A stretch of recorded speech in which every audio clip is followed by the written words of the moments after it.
আল্লাহ বলেছেন, নবী আপনারে আমি শাহিদ মানে সাক্ষ্যদাতা বানালাম, মুবাশশিরান আপনারে আমি সুসংবাদদাতা বানালাম, নাযীরা আপনারে আমি সতর্ককারী বানালাম। 4 নম্বরে ওয়াদাইয়ান ইলাল্লাহি বিইذনিহি, আপনারে আমি দাঈ ইলাল্লাহ বানালাম। সুবহানাল্লাহ পড়ে। আপনাদের মনোযোগ আছে না গেছে? মাশাআল্লাহ মনোযোগ আছে। বোরিং হয়ে গেছে। স্লোগান দিতে মন চাচ্ছে। ওকে, স্লোগান ইজ অন।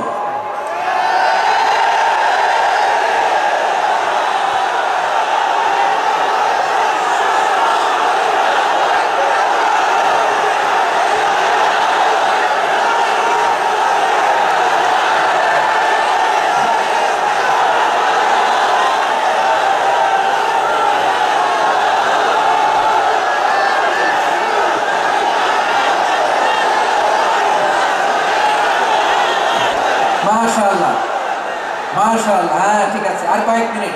ঠিক আছে, আমার দিকে তাকাও। সাউন্ড হবে না, আমার দিকে তাকাও। বৈশিষ্ট্য কয়টা? সবাই বলেনি? 5 আঙ্গুলের উঁচু করে আওয়াজ করে আমাকে দেখিয়ে বলো তো, বৈশিষ্ট্য কয়টা? বলে ফেলেছি কয়টা? রইল কয়টা? 4 নম্বরে দাঈয়াত ইলাল্লাহ, সবচেয়ে গুরুত্বপূর্ণ পয়েন্ট। আমার দিকে তাকাও, আমার সাথে কানেক্ট করো। অনেক কিছু বলার আছে, আমার দিকে তাকাও। দাঈয়ান ইলাল্লাহ, বিশ্বনবীকে আল্লাহ তাআলা দায়ী করে পাঠিয়েছেন।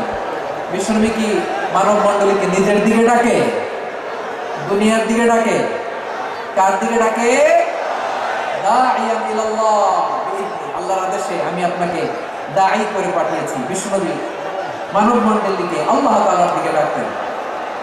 আল্লাহ তাআলা বলেন, ومن أحسن قولا ممن دعا إلى الله وعمل صالحا وقال إنني من المسلمين। তার চাইতে ভালো কথা, শ্রেষ্ঠ কথা, কল্যাণকর কথা কার হতে পারে যে মানুষকে আল্লাহর দিকে ডাকে, সৎ কর্ম করে আর বলে আমি হলাম মুসলমান। সুবহানাল্লাহ বলে।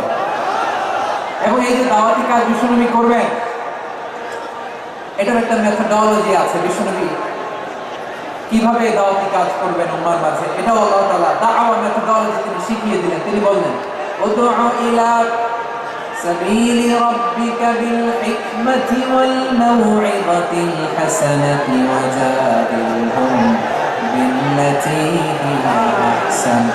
নবী হে, আপনি মানুষকে আপনার রবের দিকে ডাকুন, প্রজ্ঞার সাথে, বিচক্ষণতার সাথে, সুন্দর কথামালা দিয়ে, উপদেশ দিয়ে। আর যদি আল্লাহর দ্বীন প্রচার করতে যে কারোর সাথে তর্ক করতে হয়, সর্বোত্তম পন্থায় সেই তর্ক করেন। সুবহানাল্লাহ। প্রিয় ভাইরা, উদউ ইলা সাবিলি রাব্বিকা বিল হিকমা, আমরা হিকমতের সাথে দাওয়াতি কাজ করতে চাই। হিকমা মানে কি? হিকমা মানে হচ্ছে knowledge plus common sense equals to হিকমা। আল্লাহর দেয়া কোরআন সুন্নাহ এবং আপনার কমন সেন্স দুইটাকে একসাথে মিক্স করলে এটা প্রজ্ঞা হিসেবে রিফ্লেক্ট করে। শুধু কোরআনের আয়াত মুখস্থ করলেই হবে না, হাদিস মুখস্থ করলেই হবে না, এটা কিভাবে উপস্থাপন করতে হবে সেটাও জানার দরকার আছে না নাই? কি বলতে হয়, কতটুকু বলতে হয় সেটাও জানার দরকার আছে না নাই? সেটার নাম হচ্ছে হিকমা, প্রজ্ঞা। এই প্রজ্ঞার সাথে, বিচক্ষণতার সাথে আমাদেরকে দাওয়াতি কাজ করতে হবে। বিষ্ণু ইসলামের দাওয়াতি কাজের পন্থা দু একটা শেয়ার করে আলোচনার ইতি টানবো ইনশাআল্লাহ। হ্যাঁ, পেয়েছি। আর হাত দেখানো লাগবে না, বসো। আমি মেহেরবানি করে ড্রোন কভারেজ আপাতত বন্ধ করতে বলবো। আপাতত সরিয়ে ফেলেন। ড্রোন দেখলে সবাই হাত দেখান। হ্যাঁ, চলে যায়। আমার দিকে তাকান। মাশাআল্লাহ, এই তো ঠান্ডা হয়ে গেছে। হ্যাঁ, এদিকে তাকান। আমার প্রিয় ভাইরা,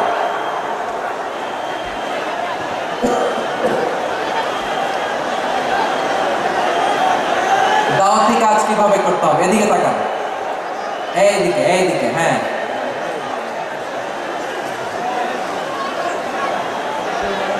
এইদিকে তাকান, এইদিকে। ঠিক আছে, দাওয়াত দিতে হবে গ্রাজুয়ালি।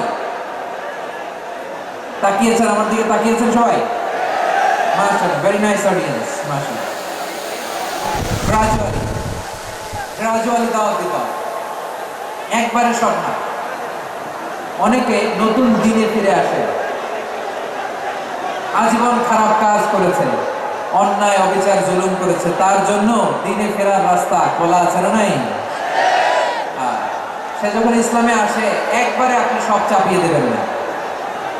নতুন কেউ দিনে ফিরেছে, ইসলাম মানতে চায়, আপনি যদি বলেন তোর 5 ওয়াক্ত নামাজ পড়তে হবে, রোজা রাখতে হবে, তাহাজ্জুদ করতে হবে, তোর দাড়ি নাই কেন, তুই তো জাহান্নামে যাবি, এরকম অনেকে বলে কি বলে না? বলা যাবে না, এগুলো বলবেন না। দাওয়াত দিতে হবে গ্রাজুয়ালি, ধীরে ধীরে মানুষকে বোঝাতে হবে। একবারে ইসলামের সব মানুষ মানতে পারে না। আপনারা কি জানেন মদের বিধান, মদের হারাম হওয়ার বিধান একবারে আসে নাই। প্রথমে বলা হয়েছে মদের কিছু উপকারও আছে, ক্ষতিও আছে, তবে উপকারের চেয়ে ক্ষতি বেশি। সাহাবারা সাবধান হয়ে গেল। এরপর বিধান নাজিল হলো তোমরা নামাজে যাওয়ার আগে মদ খেও না। 5 বেলা সাহাবারা আর মদের কাছেও যেতেন না, আরো সাবধান হয়ে গেল। সব শেষে ইন্নামাল খামরু ওয়াল মাইসিরু ওয়াল আনসাব ওয়াল আজলামু রিজসুম মিন আমালিশ শাইতান ফাজতানিবু। মদ, জুয়া এগুলো শয়তানের কাজ, এগুলো থেকে বিরত থাকো। সবাই মদ খাওয়া থেকে একেবারে বিরত রইল। মদের মটকা হাড়ি ভেঙে সবাই মদিনার রাস্তায় ঢেলে দিল। মদের পানিতে পুরো মদিনার অলি গলি সয়লাও হয়ে গেল। বলে সুবহানাল্লাহ। তাহলে মদ কি একবারে হারাম হয়েছে? প্রিয় সিলেট আওয়াজ করে বলেন, মদের বিধান, হারাম হওয়ার বিধান এদিকে একবারে হয়েছে? কেউ যদি ইসলাম মানতে চায় একবারে তাকে সবকিছু চাপিয়ে দেয়া যাবে না। আমাদের কাছে অনেকে আসে, এসে বলে হুজুর আমার মেয়েটা পর্দা করে না, হুজুর পর্দা করে না, ওর জন্য দোয়া করেন। আমি বলি বয়স কত? বলে 22। তো 22 বছর বয়স আগে কি করছেন? আগে পর্দা করাইছেন? না, করাই নাই। তো এখন তো আর হবে না।